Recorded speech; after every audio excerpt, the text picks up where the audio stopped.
धुळे शहरानजीक असलेल्या गरताडबारीच्या घाटाजवळ गोल टेकडीच्या पायथ्याशी असलेल्या एका विवाहित महिलेचा संशयास्पद मृतदेह मातीत पुरलेल्या अवस्थेत आढळून आला। घटनेची माहिती पोलिसांना मिळताच मोहाडी पोलिसांसह फॉरेन्सिकचे कर्मचारी घटनास्थळी दाखल झालेत। अंदाजे 25 ते 30 वयोगटातील महिलेचा मृतदेह असून तिच्या गळ्यात मंगळसूत्र पोलिसांना मिळून आलंय। सुरत नागपूर महामार्गावरील गरताड गावाच्या घाटाच्या पायथ्याशी शनिवारी पुरलेल्या अवस्थेत महिलेचा मृतदेह आढळून आला। या मृतदेहाची उकल गुरे चारणाऱ्या लोकांना मातीत पुरलेला महिलेचा पंजा दिसला।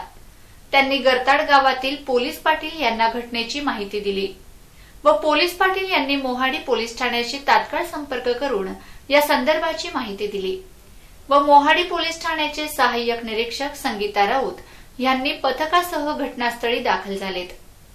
यानंतर फॉरेन्सिकचे कर्मचारीसह अप्पर पोलीस अधीक्षक प्रशांत बच्छाव, उपविभागीय पोलीस अधिकारी प्रदीप पाडवी, गुन्हे शाखेचे पोलीस निरीक्षक शिवाजी बुधवंत घटनास्थळी रवाना झालेत व मातीत पुरलेला मृतदेह बाहेर काढून फॉरेन्सिकच्या कर्मचाऱ्यांनी मृतदेहाचे नमुने घेतले व महिलेच्या गळ्यात पोलिसांना मंगळसूत्र मिळून आले।